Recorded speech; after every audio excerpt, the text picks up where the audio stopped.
Olá, amigos! Sejam bem-vindos a mais um vídeo do meu canal. Eu sou o Lucas Knaip. Vamos falar sobre Ben Shelton, que vence Andrei Rublev e basicamente garante sua classificação para o ATP Finals. Quando for confirmado ali, né, que o Shelton está classificado, eu vou gravar um vídeo sobre ele e sobre o Fritz. Eu devia falar do Zverev também, porque ele se classificou.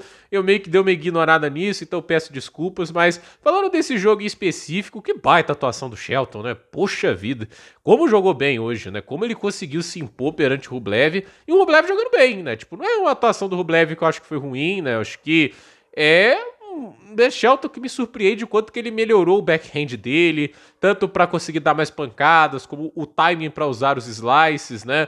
Como ele tá melhor também para contra-atacar no forehand, mais solidez, né? Ele consegue trabalhar melhor os pontos do fundo. Tudo isso é muito importante, né, para o tenista conseguir maximizar os resultados dele, né? E eu acho assim, o Ben Shelton é um tenista muito habilidoso, mas muito habilidoso, com a capacidade absurda de gerar potência nos seus golpes de fundo de quadra.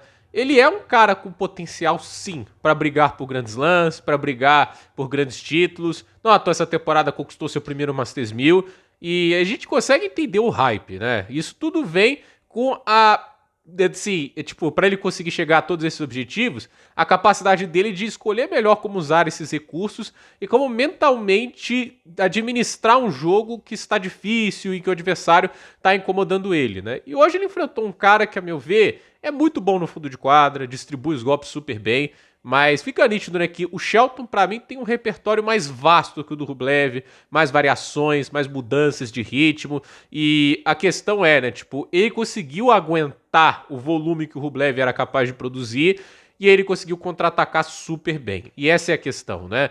O Rublev é um tenista que ele tem a pancadaria dele, excelente jogador para distribuir o jogo no forehand. Tem muitas coisas que a gente pode elogiar aqui do Rublev, mas ele não é um cara que consegue ir pro slice, ele não é um cara que se garante na rede, como o Shelton pode fazer.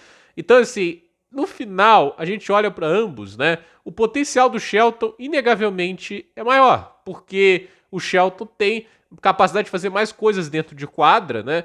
E a meu ver, tipo assim, por ele ter uma variação maior na maneira que ele faz os golpes dele, ele acaba conseguindo assim ter uma maneira melhor de administrar o jogo, de como usar os recursos dele.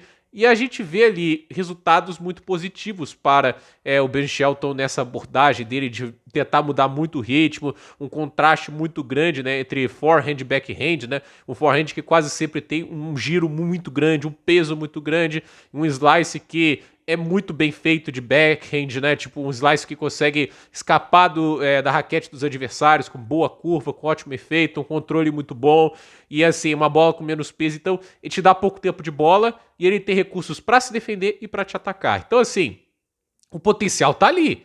Existe um tenista ali que pode ser intragável, né? E hoje ele conseguiu aí duas quebras fantásticas contra o Rublev, jogando muito bem, devolvendo o saque relativamente bem, que ainda é o problema grande do Shelton, né? Que é um cara que, ao meu ver, devolvendo o saque e ainda não conseguiu ter a melhor leitura, etc. Mas a evolução, há um trabalho para ele conseguir cada vez mais efetividade nisso, né? E agora, né, essa vitória é uma demonstração de um Shelton que tá voltando a ganhar de volta aquele nível de tênis que ele deu uma perdida por causa da lesão no US Open, né? Que ele bateu o ombro esquerdo no chão, né? Naquele jogo contra o Manarino, se machucou, aí prejudicou bastante esse finalzinho de temporada. Já era para ele ter garantido a vaga pro ATP Finals. O ano dele, por exemplo, é melhor do que o do Taylor Fritz, num contexto geral, né? Um cara que já ganhou um Masters 1000, entende? Então, ele faz um ano para mim melhor do que o do Fritz, né? Mas a verdade é que, assim, ele teve um pouquinho menos de consistência e essa lesão atrapalhou bastante os planos dele, né? De qualquer jeito, tá aí. Ben Shelton tá tudo garantido praticamente pro ATP Finals, né? O Deminar acho que também pode garantir a vaga dele hoje, caso vença o Caixa 9, mas fato é que ele tá agora nas quartas de final. O Rublev, a meu ver, teve até bom tênis nesse torneio, mas ainda como a gente vê, longe de ser aquele Rublev top 5 que em 2023 parecia que ia continuar no nível muito alto, ser aquele cara enjoadíssimo de enfrentar. Infelizmente deu uma queda de desempenho inegável. E agora a gente vai vendo aí o Shelton, que vai ter que enfrentar ou Francisco Cerúndolo ou Yannick Sinner. E aí que eu tô curioso para ver. O Shelton, do jeito que jogou hoje, ele tem condições de incomodar o Sinner. Ao ponto de ganhar o jogo? Essa é a pergunta que eu deixo pra vocês. Vocês acreditam que o Shelton pode fazer isso, né?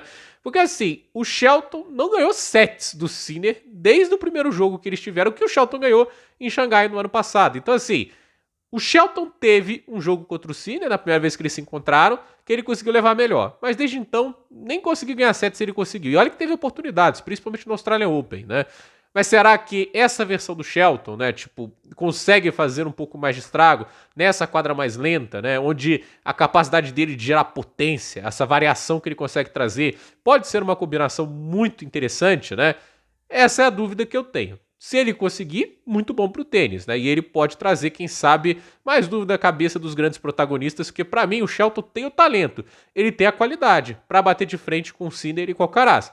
A inteligência para usar os recursos da mesma maneira, elevar o leque de opções ao nível desses dois, esse é o ponto-chave que o Shelton ainda tem que melhorar para aí sim nivelar o jogo contra esses dois e virar, obviamente, um dos protagonistas. Se ele vai fazer isso ou não, o tempo vai dizer. Mas é um tenista ainda jovem, acho que 23 anos de idade, e que tem, obviamente, uma qualidade tenística muito acima da média e é muito nítido pelo desempenho que ele vem tendo nos vários grandes torneios desse ano. Então, gente, por esse vídeo é isso. Dúvida nos comentários, deixe seu like, se inscreva no canal, compartilhe esse vídeo e até o próximo vídeo.